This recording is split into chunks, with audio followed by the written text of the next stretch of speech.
था ना मेरे दोस्तों, ये बात तो आप भी मानोगे, क्योंकि जब 2.3 ओवर में 34 रन लग जाए तो राजस्थान रॉयल्स जैसी कमजोर बॉलिंग के सामने तो प्रेशर आना जरूरी था।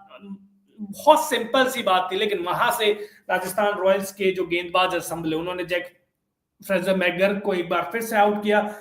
जैक फ्रेजर मैगर की बुरी फॉर्म पीछा नहीं छोड़ रही, 9 रन बनाकर आउट हो गए। उसके बाद करुण नायर भी रन आउट हो गए 3 गेंद खेल के बिना खाता खोले। इसके बाद फिर केएल राहुल और अभिषेक पोराल ने एक अच्छी पारी खेली, लेकिन अभिषेक पोराल 49 रन बनाकर आउट हुए।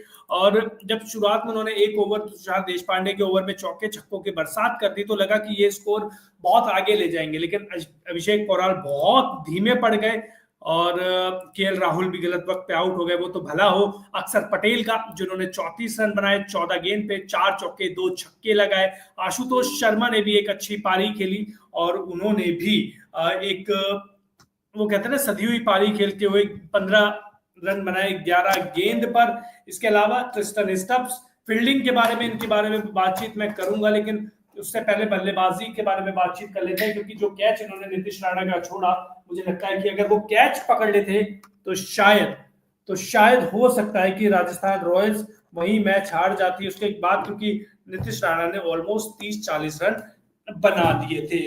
लेकिन अब टाई हो गया था मैच, टाई में फिर 2 रन आउट हो गए थे राजस्थान रॉयल्स के बल्लेबाज। और इस मैच में आपको सिर्फ एक चीज देखने को मिला है, एंटरटेनमेंट और सिर्फ एंटरटेनमेंट। जी हाँ, जिस तरीके से बल्लेबाजी हुई, जिस तरीके से गेंदबाजी हुई, अक्षर पटेल की कप्तानी पे सवाल बहुत ज्यादा उठेंगे। क्यों उन्होंने खुद को चौथा ओवर नहीं दिया, जबकि रेयान पराग को उन्होंने 8 रन के स्कोर पे आउट कर दिया था, क्लीन बोल्ड कर दिया था। संजू सैमसन अनलकी रहे, बहुत अच्छा खेल रहे थे, 2 चौके 3 छक्के लगा चुके थे, उसके बाद रिटायर हर्ट हो गए, मांसपेशियों में खिंचाव आ गया पेट के पास, और उसके बाद उनको जाना पड़ा, उसके बाद वो वापस आ ही नहीं पाए। कुलदीप यादव ने अच्छी गेंदबाजी करी, लेकिन जो ओवर नीतीश राणा ने इनकी पिटाई करी, वहीं से मैच पलट गया। यशस्वी जायसवाल ने एक बार फिर से अर्धशतक लगाया, फिर से अपनी टीम के लिए एक अच्छी पारी खेली, फिर से बताया कि जो इनके ऊपर दबाव बनाया जा रहा था वो गलत बनाया जा रहा था। ये पहले भी अच्छे खिलाड़ी थे, क्योंकि बहुत बातें हो रही थी इनके बारे में कि इनको पैसे का घमंड आ गया, इनको शोहरत चढ़ गई, इनको ये हो गया, इनको वो हो गया।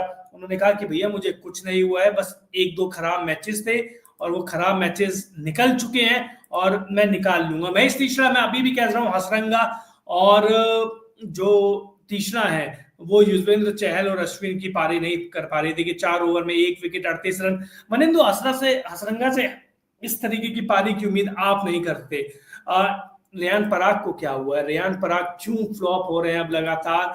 पिछला सीजन बहुत अच्छा गया, लेकिन चलिए पूरा मैच का ब्यौरा मैं आपको दे देता हूं। पहले बल्लेबाजी करती है कौन? डीसी की टीम। टॉस आरआर जीतती है और वो कहती है कि भैया सुनो, आप पहले बल्लेबाजी करो। डीसी बल्लेबाजी के लिए आता है, 188 रन बनाते हैं 20 ओवर में। बीच में पारी लड़खड़ा जाती है क्योंकि 14 ओवर में 105 रन बनते हैं, लेकिन अक्षर पटेल, ट्रिस्टन स्टब्स और आशुतोष शर्मा अच्छी पारी खेलते हैं। इसके जवाब में राजस्थान रॉयल्स की शुरुआत बेहद शानदार होती है। यशस्वी जायसवाल 51 और संजू सैमसन 31, ये दोनों 8 ओवर में ही 76 रन टांग देते हैं और वहां से लगता है कि राजस्थान रॉयल्स की जो टीम है वो बड़ी आसानी से मैच जीत जाएगी। लेकिन हुआ इसका उल्टा, क्योंकि किस्मत भी एक चीज होती है ना, कि किस्मत को भी आपको नाम देना पड़ता है।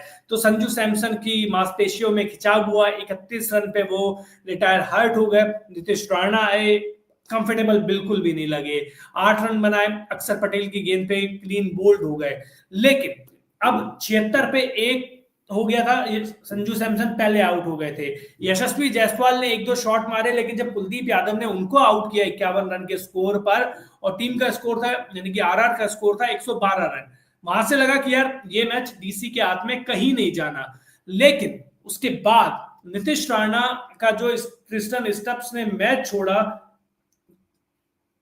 मैच में कह रहा हूं, जी हाँ आपने सही सुना, मैच ही छोड़ा। क्यों? क्योंकि कैच उन्होंने जिस तरीके से उन्होंने छोड़ा, भैया इतना आसान कैच, फिर मोहित शर्मा के बल्ले से भी गेंद हाथ से भी कैच छूट गए। तो कुल मिलाकर